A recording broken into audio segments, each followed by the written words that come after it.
सबको छोड़कर केवल मेरे को गिरफ्तार किया। कम से कम 50 लाख रुपए तो देने ही चाहिए थे, जैसे उनको ले जाके मैं जयपुर में शहीद स्मारक पर धरने पे बिठाना चाह रहा था। चुनाव में आते हैं, वोट लेके और चले जाते हैं। तो यही घटनाक्रम आज ये नागौर में हनुमान बेनीवाल के क्षेत्र में होता है। ये समरावता से बड़ा एपिसोड। अचानक मुझे जब इस घटना का पता लगा तो मैं यात्रा को स्थगित करके यहाँ आया। पहले मैं गाँव जाने वाला था, लेकिन मुझे टोल पर पुलिस प्रशासन ने रोका और जब मुझे अनुमति नहीं दी तो मैं वहीं रुका। उसके बाद मैं झालावाड़ आकर परिजनों से बात करके और उनकी न्याय की लड़ाई लड़ना चाह रहा था। यहाँ आकर शांति से मैं धरने पे बैठा। धरने पर केवल मैं नहीं था, उसके पहले भी 4 घंटे से धरना ऑलरेडी चल रहा था, जिसमें कांग्रेस और बीजेपी के नेता यहाँ बैठे थे।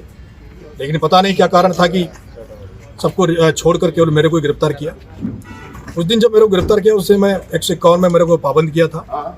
बाद में पता नहीं कौन सा राजनीतिक दबाव था या किसका षड्यंत्र था कि बाद में दूसरे दिन मेरे पर धाराएं लगाकर मेरे को जेल में डाल दिया। उस दिन भी मेरी ये मांग थी कि जिस तरह से एरोप्लेन में मरने वाले जो धनाढ्य परिवार के लोग जो मरे थे उनको 1-1 करोड़ रुपए दिए गए। सांप्रदायिक दंगों में जो अजमेर की घटना हुई, उदयपुर की घटना हुई, आपके जयपुर में घटना हुई, उनको 50-50 लाख रुपए दिए गए। तो ये बच्चे जो एक्सपायर हुए यहाँ, जो दलित समाज से आते थे, आदिवासी समाज से आते थे, इनको जो मिलना चाहिए था मुआवजा, वो मुआवजा कम से कम 50 लाख रुपए तो देने ही चाहिए थे, जैसे उनको दिया था।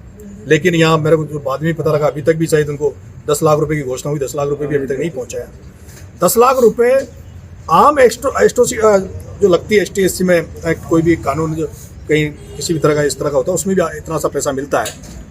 तो हम तो अभी भी मैं इस मांग पर हूँ कि ये माननीय मुख्यमंत्री जी, पूर्व मुख्यमंत्री वसुंधरा राजे जी का क्षेत्र है। 10 बार वो सांसद है, 5 बार वो रही है, 5 बार उनका बेटा रहा है, 2 बार वो यहाँ की मुख्यमंत्री रही है। यहाँ के लोगों ने उनको बहुत प्यार दिया, आशीर्वाद दिया। 89 से लगातार आज दिन तक उनको एक मुफ्त चुनाव जिता के यहाँ लोगों ने भेजा है।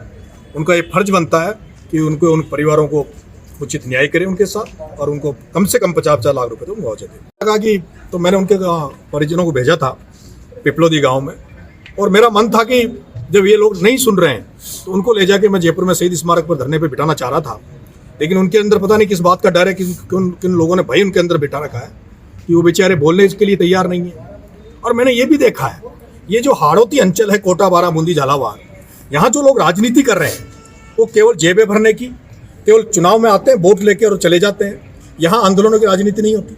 अगर यही घटनाक्रम आज ये नागौर में हनुमान बेनीवाल के क्षेत्र में होता या सवाई माधोपुर करौली क्षेत्र में होता तो मुझे विश्वास था कि वो लाशें, उनके दाग तब लगते, वहाँ से उनकी बॉडियाँ जब उठती, जब उस परिवारों को 50-50 लाख रुपए कम से कम पहुँच जाते। लेकिन दुर्भाग्य है कि इस तरह का क्षेत्र है, शिक्षा का यहाँ कहीं कुछ है नहीं। स्कूलों की हालत में छबड़ा से चुनाव लड़ा था, वहाँ भी मैंने हालत देखी, यहाँ की भी हालत देखी, और इसीलिए मेरा दुख हुआ। मैं अभी बीच में समरावता एक बड़ा कांड हुआ था जहाँ मैं देवली चुनाव लड़ा, उसके बाद मैं 8 महीने जेल रहा। लेकिन जब मैं इस मामले में आया तो कई मेरे समर्थकों ने, कई लोगों ने कहा कि आपको नहीं जाना चाहिए था। लेकिन मेरा ये मानना कि समरावता से बड़ा एपिसोड था। समरावता में कोई ऐसी कोई कांड नहीं था। समरावता एक बहिष्कार था, अचानक 2 टकराव रहा पुलिस का हमारा, वो घटना। लेकिन यहाँ सरकारी भ्रष्टाचार की वजह से, सिस्टम में भ्रष्टाचार की वजह से, जिस तरह से आज राजस्थान देश में सरकारी तंत्र में जो भ्रष्टाचार फैला हुआ है, उसकी कमी के कारण इन बच्चों की मृत्यु हुई थी। और ये तो अभी इसके बाद जगह है। हो सकता है जिस थाने में मुझे गंगदार थाने में रखा था, उस गंगदार थाने में भी अगर आप हालत देखोगे तो थाना भी कब गिर जाए पता नहीं है। जेल में आप हालत देखोगे तो जेलों की भी ऐसी हालत है। यहाँ बहुत बुरी दयनीय स्थिति है, कोई ध्यान देने वाला नहीं है। भगवान करे इन बच्चों की शहादत के बाद में कुछ लोग नजरें आई है, कुछ लोग लेने आए हैं तो कुछ अच्छा भला हो। जी अब अभी मैं बैठूंगा, सब साथियों के साथ बात करेंगे।